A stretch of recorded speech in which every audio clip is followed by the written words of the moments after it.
सोचो अगर इताची उचिहा कभी मरता ही नहीं तो, अगर उसकी बीमारी का क्योर मिल जाता या सास्के के साथ उसकी फाइट के बाद वो जिंदा बच जाता, नारुतो की दुनिया एकदम अलग होती और हर एक कैरेक्टर का रास्ता बदल जाता। सो हे गाइस, हम होकागे टॉक से और आज की वीडियो बहुत इंटरेस्टिंग होने वाली है, तो जल्दी से जल्दी वीडियो को सेव कर लो और वॉच एंड एंड ताकि कुछ भी इंपॉर्टेंट टॉपिक मिस ना हो और आप लोगों का ज़्यादा टाइम वेस्ट ना करते हुए चलिए वीडियो को स्टार्ट करते हैं। सबसे पहले बात करते हैं सास्के की। रियल स्टोरी में सास्के का सबसे बड़ा मोटिव था अपने भाई को मारना। उसने सालों तक बस इताची से बदला लेने के लिए अपना दिल काला कर लिया था, लेकिन अगर इताची जिंदा रहता तो सास्के का वो मिशन ख़त्म ही हो जाता।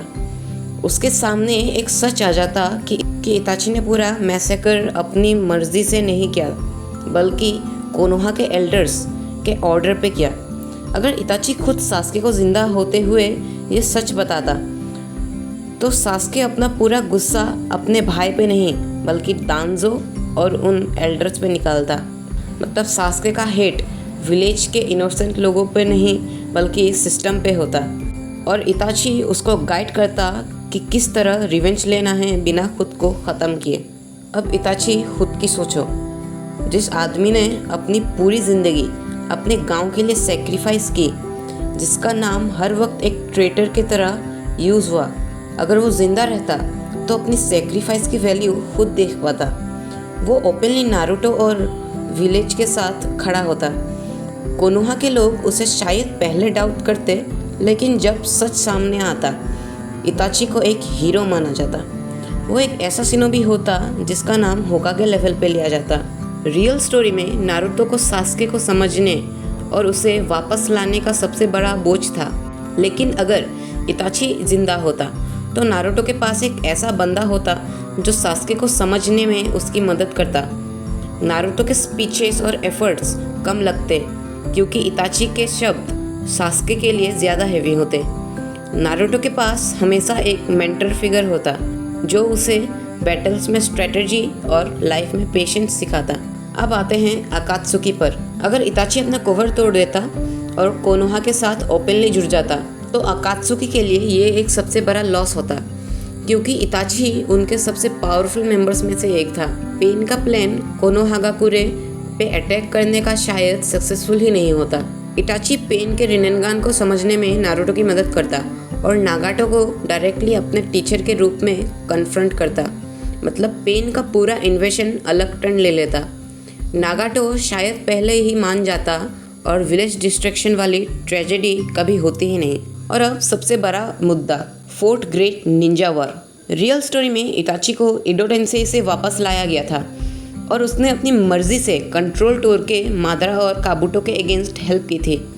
लेकिन अगर वो ऑलरेडी जिंदा होता तो सिचुएशन और तेज़ होती। वार के बैटलफील्ड में नारुतो, सास्के और इताची तीनों एक साथ लड़ते।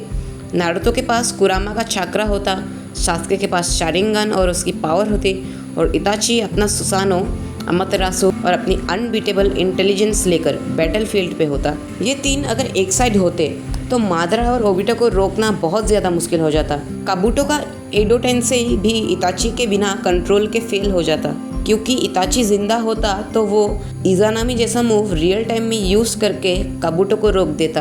अब सोचो अगर इताची जिंदा होता तो सास्के अपने भाई को अपने साथ होकर मादरा के खिलाफ लड़ते देखता। उसके दिल का वो पूरा नफरत डिसॉल्व हो जाता और उसकी रिवेलरी नारुतो के साथ एक हेल्दी कंपटीशन बन जाती, ना कि एक लाइफ एंड डेथ वाली फाइट। नारुतो और सास्के अपनी डेस्टिनी एनिमीज की जगह एक टीम बन जाते और वार के बाद की दुनिया में इताची का रोल और बड़ा हो जाता। जब नारुतो होकागे बनता उसके पास इताची जैसा एडवाइज़र होता। इताची एक टीचर के रूप में नेक्स्ट जनरेशन को ट्रेन करता और उचिहा क्लैन का नाम वापस इज्जत से उठाता। शिशुई का सपना जो उसने सेक्रीफाइस करके देखा था वो इताची की वजह से पूरा होता। उचिहा क्लैन एक बार फिर से कोनोहा में एक रेस्पेक्टेड नाम बनता। और एक बात सोचो, बोरुटो की दुनिया में इताची जिंदा होता तो क्या होता? नारुतो के बेटे के लिए एक एक्स्ट्रा मेंटर होता जो उसको पेशेंस और सेक्रीफाइस सिखाता। सास्के अपने डार्कनेस से इतना डिस्टर्ब नहीं होता और बोरुटो के लिए एक परफेक्ट टीम बनती।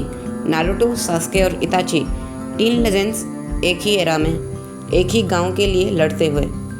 इस तरह अगर इताची कभी नहीं मरता तो नारुतो की कहानी की सबसे बड़ी ट्रेजेडी ख़त्म हो जाती। सास्के अपना भाई पाता, नारुतो एक मेंटर पाता और कोनोहा एक ऐसा वॉरियर पाता जो हमेशा सेक्रीफाइस और ड्यूटी के लिए रेडी रहता। दुनिया में शायद पीस जल्दी आ जाता और मादरा जैसा विलेन कभी सक्सेसफुल नहीं होता। इताची की ज़िंदगी अगर लंबी होती तो नारुतो यूनिवर्स कभी उतना ट्रेजिक नहीं रहता, लेकिन शायद उतना ड्रामेटिक भी नहीं। लेकिन एक बात पक्की है, अगर इताची जिंदा होता तो वो अपनी दुनिया का सबसे बड़ा प्रोटेक्टर होता और उचिहा क्लैन की कहानी कभी खून और धोखे में ख़त्म नहीं होती। सो आज की वीडियो के लिए इतना ही था। अगर वीडियो पसंद आए तो लाइक करके कमेंट कीजिए कि हम अगली वीडियो किस टॉपिक पे बनाएं। So see you in the next video. तब तक के लिए बाय बाय।